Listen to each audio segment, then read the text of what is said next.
Salam, bu videoda maraqlı bir statika sualının izahına baxırıq. Sual Kaspi test vəsaitindən 123-cü sualdır.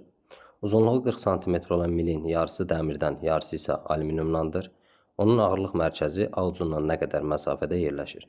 Məsələnin şərtində bizə verib ki, dəmirin sıxlığı alüminiumun sıxlığından 3 dəfə böyükdür. Təbii ki, dəmirin sıxlığı alüminiumun sıxlığından daha böyük olduğuna görə ağırlıq mərkəzi dəmir tərəfdə bir yerdə olacaq. Məsələni iki fərqli üsulla həll etməyə çalışacağım. Birinci üsulumuz, bu tip məsələlər üçün bizim belə bir düsturumuz var. Kütlə mərkəzinin koordinatı bərabərdir. M1 x1 üzərinə gəlinsin M2 x2 üzərinə gəlinsin nöqtə mn xn bölünsün M1 üzərinə gəlinsin M2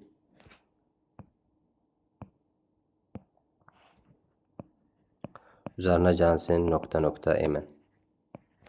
Bu üsulun üstünlüyü ondadır ki, bu üsulla bizə bir neçə maddə versə, həmin maddələrin kütlə mərkəzini, yəni ağırlıq mərkəzini rahatlıqla tapa bilərik.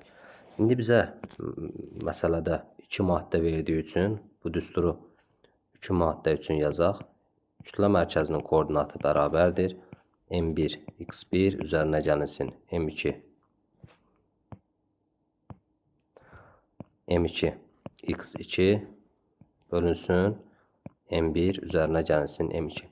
Gəlin biz əvvəlcə maddələrin kütlələrini tapaq. Kütlə düsturu bilirik ki, M bərabərdir, rho vurulsun V'dir. Maddələrin həcmi burada eyni olacaq. Niyə? Çünki milin həcm düsturu en kəsr sahəsi vurulsun uzunluqdur. Bizə məsələnin şərtində deyir ki, ümumi uzunluq 40 cm-dir və yarısı alüminium, yarısı dəmirdir. Deməli, hər iki maddənin uzunluqları eynidir. Həmçinin en kəsik sahələri də eynidir. Deməli, həcmlər bərabərdir. Onda buradan alırıq ki, kütlə sıxlıqla düz mütənasib asılıdır. Mən əgər alüminiumun kütləsinə M desəm, onda dəmirin sıxlığı 3 dəfə böyük olduğuna görə kütləsi olacaq 3M. İndi isə gəlin koordinatlarını tapaq. Burada x oxunu yönəldirik burada. X oxunun yönəltmək burada şərtidir. Yəni istədiyiniz istiqamətdə x oxunu yönəldə bilərsiniz. Mən sağa doğru yönəldirəm.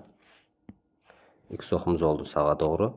Və başlanğıc koordinat olaraq burada A nöqtəsini götürürəm. Çünki birbaşa onda cavab alırıq.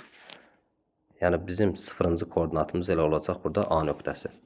Gətirib düsturda yerinə qoyub hesablayırıq. M1 birinciyə dəmir deyək, ikinciyə alüminium deyək. Birincinin kütləsini 3M tapmışıq. Koordinatı, yəni 3M'in ağırlıq mərkəzi. 3M'in ağırlığı mərkəzdən aşağıya doğru olacaq. Bax, bu məsafə 0-dan bura qədər olan məsafə ümumi 10-dur. Üstə gəl. İkincinin kütləsinə M demişik. Koordinatı M-in ağırlığı mərkəzdən aşağıya doğrudur. Bu məsafə isə eləyəcək. Bax, buradan bura qədər məsafə 30 cm-dir. Bölünsün aşağıda kütlələr cəmi 3M üzərinə gəlinsin M. 3M 10-a vuranda 30, üzərinə gəlinsin 30M, 60M, 4M-ə böləndə buradan alırıq ki, 15 cm. Deməli, A nöqtəsinin ağırlıq mərkəzindən məsafəsi 15 cm-dir.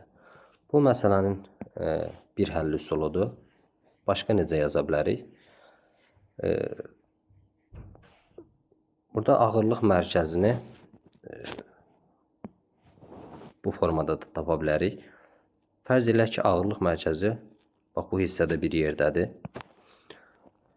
3M birincinin ağırlığını, kütləsini 3M demişik, alüminium kütləsinə M demişik. Onda alüminiumun ağırlığı mərkəzdən aşağıya doğru olacaq Mg. 3M'in ağırlığı olacaq mərkəzdən aşağıya doğru 3Mg. 3Mg-nin dayaqdan məsafəsinə bir x deyək. Onda Mg-nin dayaqdan məsafəsi olacaq. Bax, bura 10 cm-dir. Burada 10 cm-dir.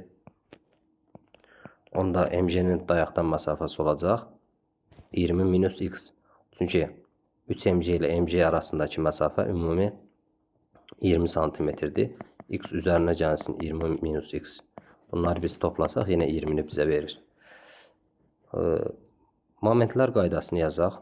3 mc-nin dayaqdan məsafəsi x, mc-nin dayaqdan məsafəsi 20 minus x.